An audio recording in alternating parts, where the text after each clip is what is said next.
This is the Bates Bobcast, our weekly podcast where we take a look at the week that was in Bates athletics. My name is Aaron Morse, and this week we are celebrating the undefeated men's lacrosse team's rise to number 1 in the national rankings. The baseball team clinched a spot in the NESCAC tournament, and the rowing teams won the 21st annual President's Cup. All that and more coming up on the Bates Bobcast. Bates, Bates, fight till the end, fight till the end of every game. Right till the end, fight for our alma mater's name. The men's lacrosse team went 2-0 last week, including a thrilling 19-18 victory over Tufts Tuesday night in Medford, Massachusetts.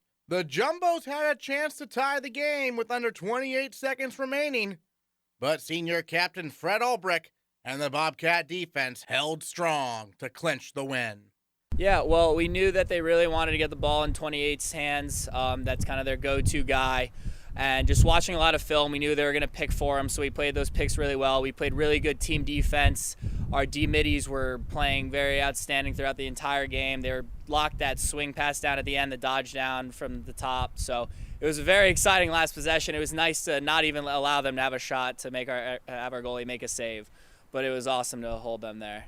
Now, you're the one who's charged to guarding 28, right? Yes, sir. Yes, sir. So what was that experience like throughout the entire game? Because he's only a sophomore, but he's one of the leading scorers in the entire conference. Yeah, he's a very good player, but just a lot of film study on him shows that he doesn't really want to go left. He was pretty hard over righty, so just staying on him, making him forcing him to that weak hand the entire time, and of course just having help from the defenders, allowing me to kind of press out on him and make his day harder than he wanted it to be.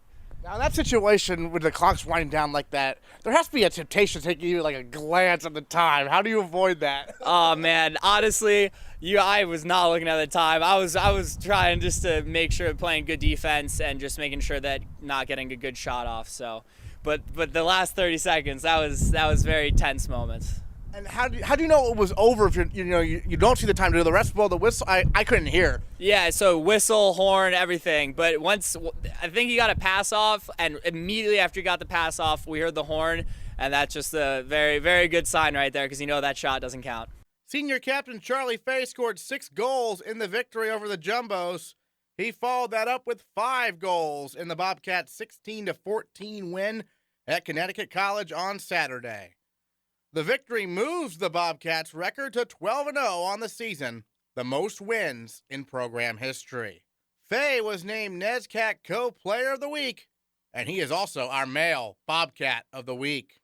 Charlie, first of all, I want to ask you about the Connecticut College game. Obviously, a bit of a long trip there, and then you're playing on grass on the road against a team that plays basically the opposite of your guys' pace. So tell us a little bit about the challenge of that and how you guys were able to overcome it. Yeah, it was definitely a change of pace for us. Playing on the grass field, they also play a zone defense, so different play style and much slower game, much sloppier game. So that was kind of something we had to adapt to. And it took us a little bit. We weren't there right away, but it took us a little bit to adapt, and we eventually figured it out. Yeah, because you guys have gotten off to some really fast starts this year, but not so much the case against Conn College, right? Yeah, I think it was just kind of the combo of being shocked with their zone and then the grass field and the sloppiness of the game in general. They also have probably the best face-off guy in Division III lacrosse, which Sam Francis did an incredible job of tying up and giving us an edge there. But yeah, I think just the combo of those things just came together and started for a slow start. You guys want to run the table, and you're one game away from having that undefeated regular season. What would beating Colby and doing that mean to you? Yeah, it'd mean a lot. Right now we're just kind of focusing on the next game, so Colby's the next opponent we have, and getting that win I think would be big for the whole team's morale going into NESCACs. Last year, we had a pretty bad game against Colby right before the NESCAC tournament, and then played Middlebury and ended up losing. So this is really a big game for as far as pace making throughout the playoffs and making sure that we have a strong performance there. Pretty cool to see you guys leaping into the number 1 spot in the coaches poll this week. I know that polls are just polls, but that must be a pretty cool honor, right? Yeah, it's definitely exciting. It's exciting for the program, but like I just said, we just got to focus on the next game. We can't really get too caught up with polls or anything because it wasn't our goal at the beginning of the year to be number 1 in the polls at the start of the playoffs. We want to be number 1 at the end of the season, so we just got to keep focusing on the next game. And while those things are cool and it's nice to see, it's kind of something we've got to put in the back of our minds for a little bit. For you on attack, obviously, we've talked about this before, but your relationship with Andrew Melvin and Matt Listava seems to be a real great one. There's lots of chemistry there, and it looked like you guys were able to come up big when you needed against Conn College too, right? Yeah, definitely. I mean, I love those guys. I've been playing with Melvin for so long now. We've been roommates for probably 3 years, I think, so we're definitely really good friends. And then Matty came in, and he was couldn't have asked for a better addition to me and Andrew's style of play. And, I think we just got to realize, the three of us, that if things aren't working right away, which they weren't, especially for me, I had a pretty bad first quarter, but, we just realized that eventually things will start to click, and we know that we can just trust the process, kind of, and we'll figure it out.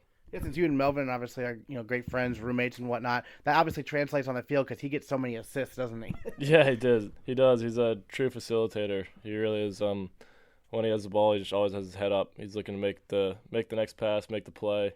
But he's also done a really impressive job of becoming a much bigger scoring threat this year. And I think kind of having him as the two options of feeding or scoring is just a much bigger threat and opens things up for me a lot. Now, you're from Falmouth, and so being a Mainer, what does it mean to you to have such a great career in your home state like this? Yeah, it's pretty cool. I mean, I see there's a lot of support at the games from Falmouth High School kids will come to the games and stuff, and it's cool. I mean, Maine lacrosse isn't huge, but it's definitely growing a ton, and it's pretty cool to see that grow and kind of be here and be a part of it, and then hopefully give back as much as I can as far as coaching and other stuff. As a senior now, looking back, what made you decide to stay home when you decided to come to Bates here? It wasn't really I'm going to stay in Maine type thing. It was kind of Bates was just a good medley of academics and athletics, and kind of seemed like a good fit for me. And I mean, the fact that it was kind of in my backyard didn't hurt, but it also wasn't anything that was I want to be 40 minutes from home. That definitely wasn't in my mind, but it worked out. I mean, it was just a good fit for me. You mentioned the fan support. I mean, Bates alums are all over the place. You go down to Tufts, and it's basically a home game, right? Yeah, definitely. I was actually just talking to someone about this. Con game too. I mean, the alumni support is ridiculous. So when we go to a game like Tufts, which has Boston right next door, and then Con has New York City right around the corner, so you have all those alumni that are trying to come out and see a game. And the support's been incredible from those guys, and we feel it. Yeah, how often do you hear from the men's lacrosse alumni specifically? I mean, the closer guys that graduated recently, we hear from a lot pretty much after every game. But then every once in a while, Coach will send us an email that he got from one of his alumni from the late 90s or something, and it'll just be a congratulatory email, and it's really cool seeing that stuff, just seeing that there's people watching that have been in the program for a while, and they're happy to see our success. All right, well, one more regular season game, then the NESCAC tournament, then the NCAA tournament. A lot to go, but a lot accomplished already. Charlie Fay, our male Bobcat of the week. Thanks so much. All right, thank you very much. The baseball team clinched a spot in the NESCAC tournament with a 4-1 victory over Trinity on Saturday. With Bates leading 1-0 in the bottom of the third, first-year Jack Arend delivered the eventual game-winning hit. Mole comes set, the pitch.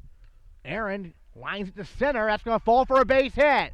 Carter will score. Canavan will hold at third. It's an RBI single for Jack Arend, and the Bobcats lead 2-0.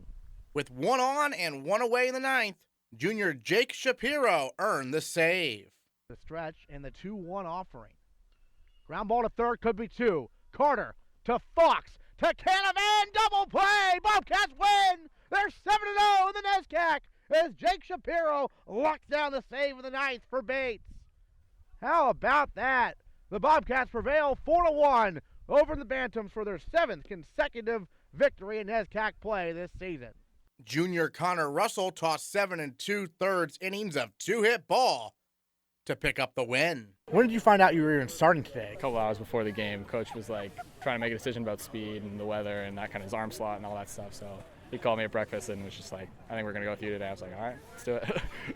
Clearly you were ready to go. You held Trinity only 2 hits there in 7 2/3 innings. What was really working for you? The two seam was just on point today. Guys were swinging over the top of it, a lot of ground balls. I didn't have that many strikeouts, so a lot of defensive plays that helped me out. Yeah, it seems like a lot of weak contact. That's kind of what you're going for. Yeah, I mean, I don't throw that hard, so I mean, mixing up speeds is kind of what I have to do to get by these guys. So the defense made awesome double plays and all that stuff behind me today.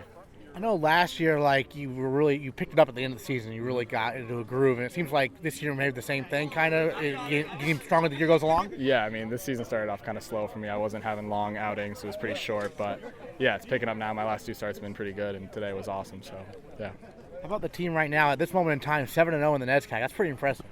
Yeah, I mean, I don't think it's ever been done before, so Right. that's pretty cool to see. I mean, yeah, we've just come around. We've come a long way, and if we win these next 2, it'll set us up great for Tufts and playoff berth, ready to go. Trinity, a pretty good hitting team. They had the second most runs scored in the NESCAC entering today's game. What do you see from their lineup, and had you any scouting report on them at all? I mean, they're just ready to hit. That's I was able to keep them off balance, but they were up there swinging. It wasn't like I didn't have that many walls. They weren't sitting by pitches at all. So being able to just kind of attack them and make them swing, it worked out. All right, Connor Russell, thanks so much. Thanks. The Bobcats dropped a pair of games on Sunday to the Bantams by scores of 6-2 and 1-0. In Game 2 of the doubleheader, senior Anthony Teleska tossed a complete game 4-hitter in a tough luck loss. The Bobcats are still in first place in the NESCAC East Division. They need to take 2 of 3 this weekend at Tufts to clinch the division title. The softball team split doubleheaders with Thomas College, the University of New England, and Maine Farmington this week. Then they split another twin bill, this time with NESCAC rival Colby on Saturday, with Bates winning Game 1 5-2. Despite dropping the rubber match of the 3-game series on Sunday, the softball team had some big performances at the plate on the week, led by sophomore Andrea Russo. Russo went 15 for 30 at the dish and stole 5 bases without getting caught. For her performance at the top of the batting order, Andrea Russo is our female Bobcat of the week.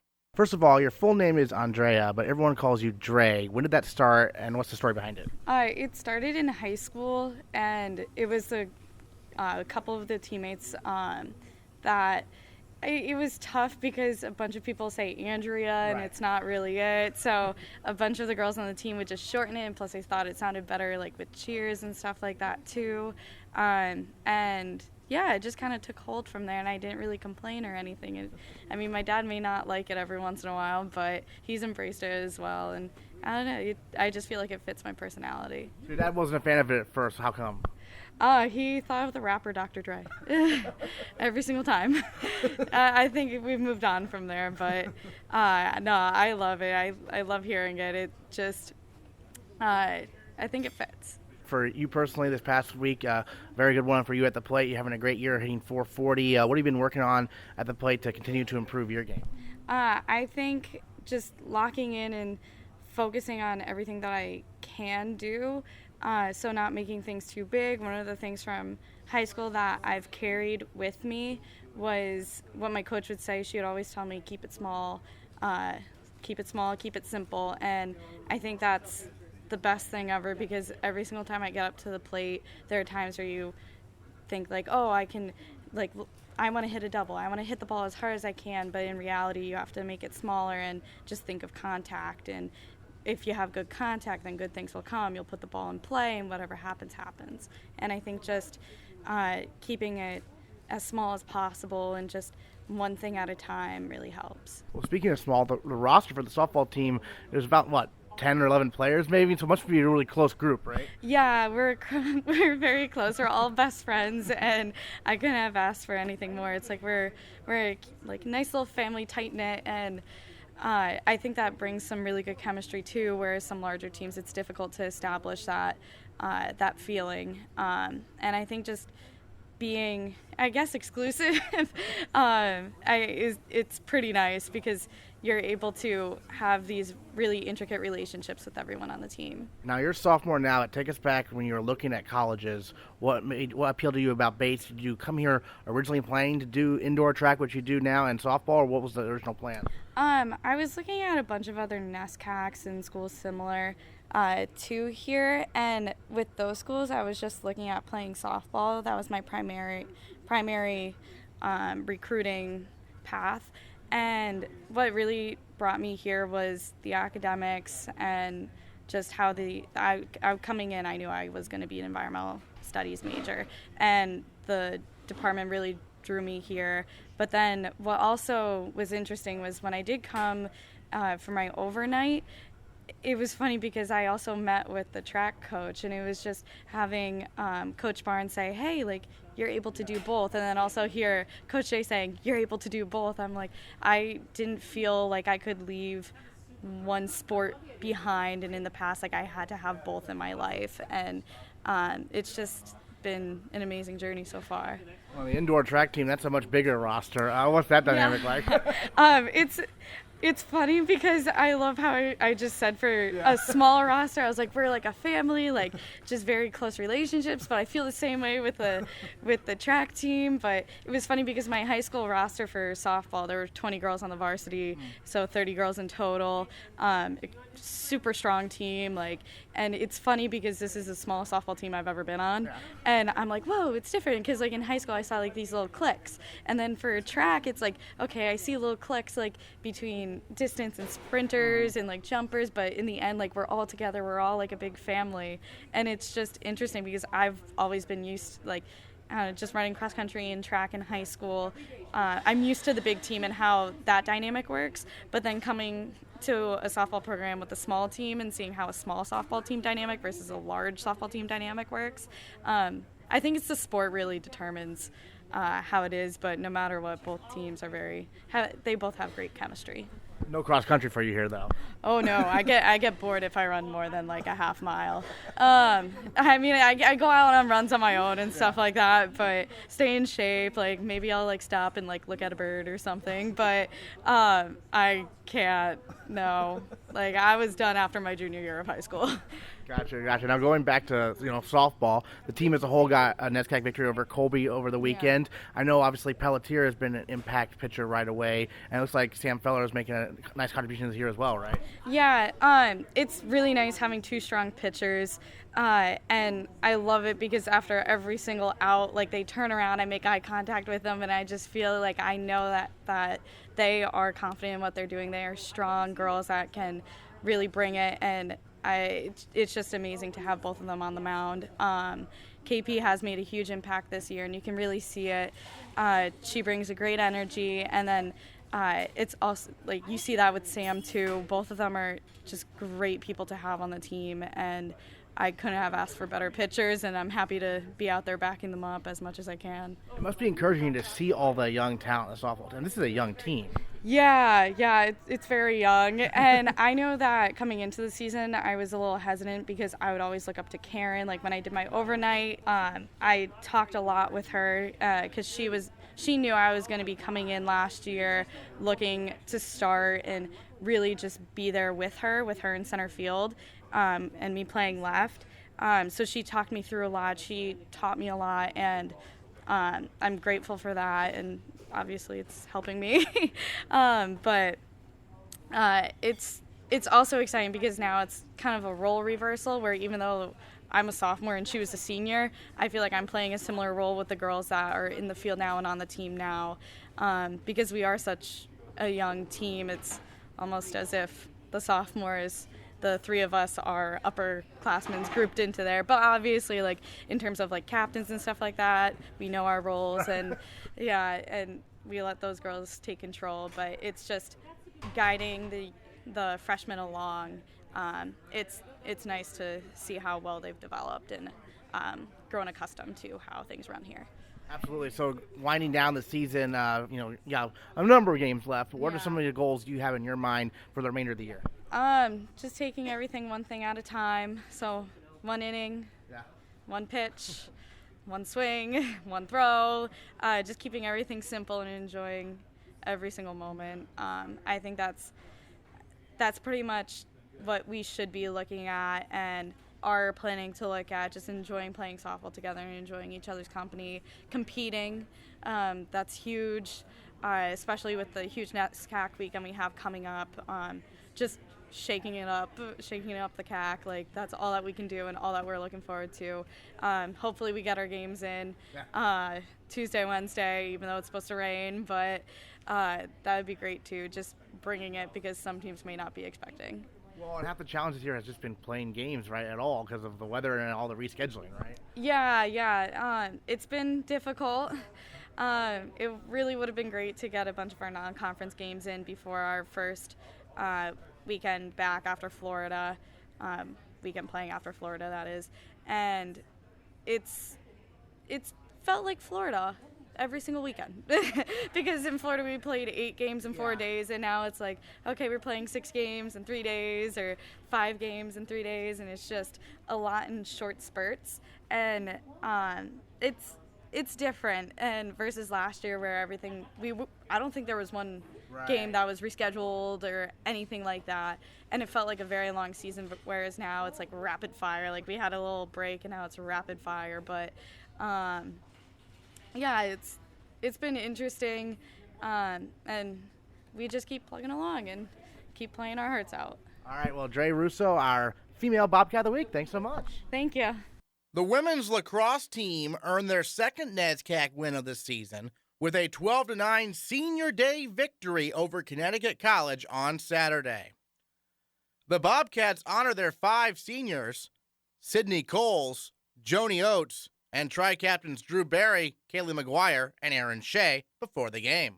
Shea not only served as one of the captains for women's lacrosse, she also captained the women's soccer team this fall. We caught up with the 2-sport athlete to look back on her career in both sports. Throughout your career here at Bates, you've played both sports. Was that originally the plan when you first came here? No, originally it was just to play lacrosse, and then summer was winding down coming into freshman year, and I emailed Brett and asked him if he'd mind if I tried out for soccer, and him and Kelsey have a great relationship, so I got the okay on that, and I tried out, made the team, and just stuck with it ever since. Great. So what's the experience been like for you playing 2 sports here at Bates? There's been a lot of ups and downs, definitely. A lot of hard work. I've learned so much from the people who have been on the teams each year. Each season's very different, and I treat them as different parts of my life. And I think I could not have been set up better as a freshman going into lacrosse season because I've already had 1 season under my belt, and it just really grown me as a person more than as an athlete because I've learned how to deal with losing, winning, how to captain 2 teams, and really just have fun while being at college. Sure, absolutely. And then senior day was this past weekend. Got the win over Connecticut College. How cool was that? That was awesome. So our senior class, it's 5 people, Kaylee, Drew, Joni, and Sid, and we have been best friends since day 1. No one's quit, and we've been there for each other for 4 years, which is an accomplishment in itself. So we really just looked at each other before the game and said we have to finish business on Garcelon one last time, and it was awesome to see the joy on the underclassmen's face, and hopefully that carries into next year for them. Sure, absolutely. And then for you personally, I mean, 4 years at Bates playing 2 sports. I have to imagine the high point was last year for women's lacrosse, making the NCAA tournament. Is that a fair guess? Yeah, so last year in general for both programs was we got 2 coaches of the year, Kelsey and Brett, and it was really just a breakout year for, I think, female and women's sports at Bates. Just soccer and lacrosse, field hockey also did great, and experiencing that, I knew that it's hard to have 2 years like that in a row. So coming in this year, I was determined to work hard and get back to that point, but when you fail to do that, you learn a lot more sometimes than when you do win, as Brett usually says.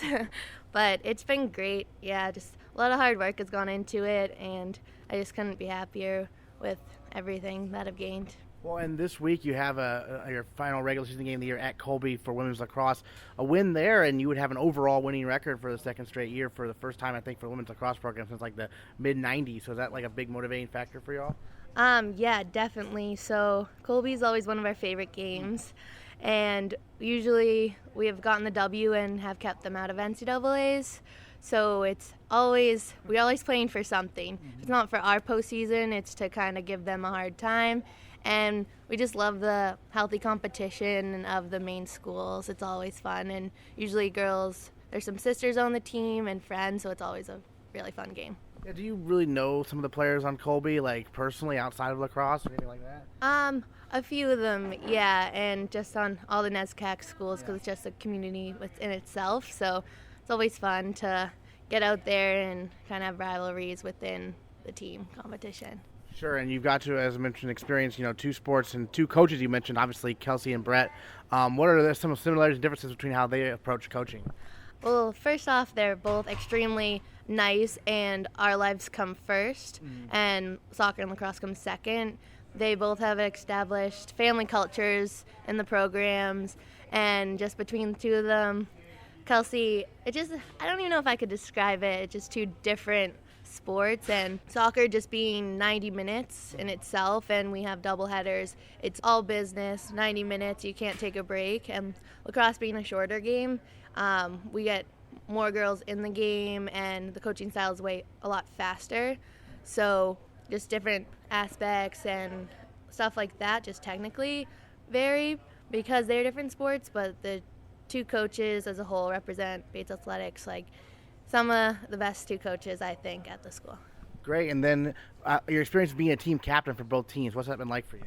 That's been just an honor all around, just to be able to install leadership qualities and show the underclassmen how to really balance student and being an athlete here at Bates. And I just love being the one of 2, one of 3 who is responsible for the team and can get them motivated, just lead by example, work hard, and just show them that it's really that easy if you just do a few simple things right.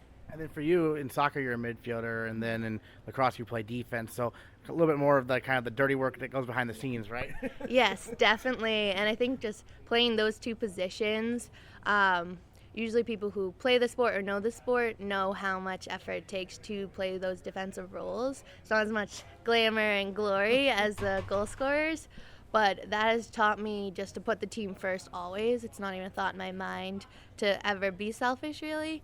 And I think that goes a long way for other girls who come from high school and have been the star, and then they can see someone who just is consistent, and that goes a long way within a team because everyone has a role. What are your thoughts on your final game in any sport here at Bates coming up this week? It's honestly very surreal. I haven't been trying to think about it in those exact terms. Right. Because it's a lot. I've been playing sports my whole life, and at Bates usually go to school and practice every day of the year. So I'm just really looking to have fun and work my hardest, leave no regrets, and just really give everything I have one last time.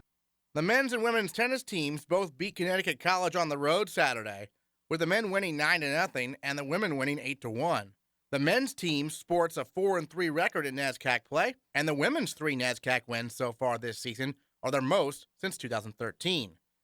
Meanwhile, the track and field teams were in action on Saturday, with the women taking 2nd out of 10 teams at the Aloha Relays, and the men finishing 2nd out of 6 teams at the Maine State Championships. The 4x400 relay team of sophomore Michael Soma, sophomore Mark Fusco, junior Rob Flynn, and senior captain Patrick Griffin broke the meet record with a time of 3 minutes, 21.26 seconds. And junior Adedire Fakaridi was named the most valuable field athlete of the meet for the 2nd straight year, winning the shot put, the discus, and the hammer throw. Wrapping up the week that was in Bates Athletics, the rowing teams dominate the 21st Annual President's Cup on Sunday, winning every single event against Colby and Bowdoin. Head coach Peter Steenstra updates us on the men's and women's seasons so far. Really nice day, it looked like, out there on the water. How'd it go? It was a beautiful day. Yeah, it was real nice. We had a bit of a breeze at the very start of the day as the temperatures changed between the water and the air, and so the first race of the day had a little trouble getting the bows lined up for the women's novice fours, but then once that got started, we were all set and everything was moving nicely. And it's a really exciting opportunity, I know, for some of the younger rowers, right? Because the novice fours are just as important as the varsity eights in this one. They are, yeah. The women's novice four is worth 3 points, just like the men's varsity eight. So yeah, we're always sure to load that boat up with what we can because those are important points. And what do you see from some of your younger rowers? You were pretty encouraged? Very. Yeah, we have 3 women that were in that boat that are in the varsity 8 right now. So we have 3 freshmen up there. And it was a very strong boat to the point that when the varsity 4 went out on the water, the women's V4, which also was mainly varsity boat people, part of their goal was to make sure that they beat that novice 4. They want to be sure to have a faster time than the women or the first years. Yeah, because some of the biggest competitions within the team itself, right? Kind of. Yeah. I mean, these aren't our priority events, these 4s, but we throw our best people out there, and it's something that I think they look forward to because they get to square off against the Bowdoin and the people that do focus on 4s. So. Yeah, and then you look at the primary events, obviously for Bates, first varsity 8, second varsity 8. Obviously great job at the President's Cup, and then the week before, also the women's team there when they took on Wesleyan, a team that was co-number 1, they really made a nice statement, didn't they? Yeah, they did. It was important for us to not just win the race above Colby, but to beat them by as much as we could. That's just part of the deal. But it was a good training situation for us as well. Coming off the break week where we did doubles through the week, we gave them a nice little break on Friday, but then practiced again Saturday morning, which was a good hard workout, and then raced on Sunday. So they are actually pretty worn out and still were able to produce a real good performance. The men had raced the night before, right? Yeah, they raced MIT on the Saturday morning. A real hard race. That was pretty exciting to watch. They ended up losing by 2 seconds, but were never more than 1 boat length down. And in fact, we were down 3 seats within the first 30 strokes of that race. So our base output, our base speed, or the body of the piece is faster, or at least it's very good. And the only thing we need to add is a little bit of a start, a little bit of a sprint, which is kind of like window dressing. Yeah. Yeah, and I was talking with Eric a couple weeks back there on the Bobcast about the men's rowing team with the exciting opportunity this year to potentially qualify for the IRAs. For those who don't know what the IRAs are, what they mean, tell us. It's the Intercollegiate Rowing Association, and it's the national championship for men's rowing. So everyone from Cal, Washington, Harvard, Yale, this is the big regatta. NCAA does not sanction men's rowing, so our guys have never had a place to go beyond the National Invitational Regatta, which is what we are a part of, and that's where the NESCAC happens at the same time. For the first time, if we're the top-ranking varsity crew at the NIRC, then we would be eligible to go to the IRA and compete against all the Division I programs that are out there. So it would be a real exciting opportunity.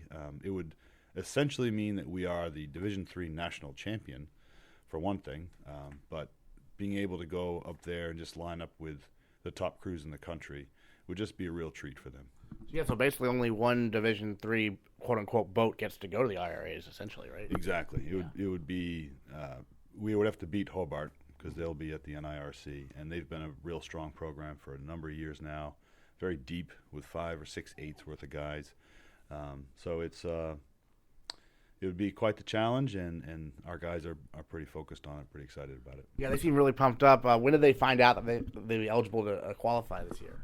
I talked to the captains about it at the beginning of the year, just saying that it was going to take some planning on our part, and it's a carrot that you put out there, but if it happens, we're going to have to figure out how to pay for it because there's no NCAA money behind this sort of a trip. Right. And where is it located this year? This year, unfortunately, it's on the West Coast. Oh. It's in California, so we'll have to go for some sort of an emergency fundraising thing or GoFundMe or whatever those things are called online. But we'll figure out how to get it done because this kind of opportunity, you don't know how often it's going to come around. Well, and as we know, half the battle's getting the boats there, right? It is, yeah. I think we might figure out if it does happen. Right, We'll probably just find boats on the West Coast, but it's all about getting the guys there and all that. That's very exciting for the men. Obviously, they're pumped up. The women, obviously last year national runner-up to Wellesley. This year they've beaten Wellesley a couple times, so that must be encouraging. It is, yeah. Wellesley's crew is they're still there and they're still deep and they're going to get better. And same thing with Wesleyan. From the results we're seeing, Williams has kind of been on a bit of a resurgence, and then Wesleyan just raced them, and they beat them in pretty rough conditions. So things are sort of moving around within the top 4 or 5 group crews. Then you add Ithaca into that, who just came out east from New York and had a real good race down there in Worcester on Saturday. So they're clearly a top ranked crew as well. I mean, the times are interesting to look at, but the conditions are always completely different, aren't they? Totally different. Yeah. Here, yesterday when we raced at home, we had a bit of a headwind and a current, head current. So that's why it looks, our guys did the race in 6:35, whereas down at Tufts they did it in 5:50. Right. So you have that kind of variables. Some race courses are tailwinds, others are going to be headwinds, and you can't base it all just on the time. It's all about the comparisons between two crews. That's where the times come in useful. For people who may not be aware, how does the team go about actually qualifying for the NCAA championship? Well, you can get the AQ by because the NESCAC is our conference. So right. If they finished as a top NESCAC crew, then that's the automatic qualifier. At that one regatta. Yeah, exactly. Yeah. That's when that happens. But other than that, they are going to be taking the at-larges from the strongest conference, which is NESCAC, and then New York, and then that's pretty much it. Yeah. So most of the regattas leading up to NESCACs for the women are basically just warm-ups, essentially. Yeah, everything is. Yeah. Yeah. But the big championship regattas, the New Englands and IRC, those are a big focus for us. Most of our competition is either entering or just exiting their exam time, so they're kind of beat up, and it's a bit of an advantage for us. So we really, hone in on taking advantage of that. How cool was it to finally utilize the new boathouse? It was very nice. It was very nice to have lights when we go out there in the morning. It was very nice to have heat when we come in from a cold row in the rain and all that. And it's been fantastic. It makes everything a little bit easier. It takes kind of the edge off both ends of the practice. But as I told everyone at the boathouse grand opening, it doesn't change anything that happens out on the water. It's still going to rain. It's still going to be cold. We're still going to deal with ice, and you're still going to have to work hard. All right, Coach. Well, thanks so much. A great weekend, undefeated weekend for the men's and women's rowing teams at the President's Cup. Thanks so much. Thanks a lot. Next time on the Bates Bobcast, we'll tell you if the men's lacrosse team is able to finish their regular season with an undefeated record. They host Colby this Wednesday at 4:30, and they host a NESCAC tournament quarterfinal this Saturday at 1 o'clock. We'll also update you on the baseball team's quest for a division championship. All that and more next time on the Bates Bobcast.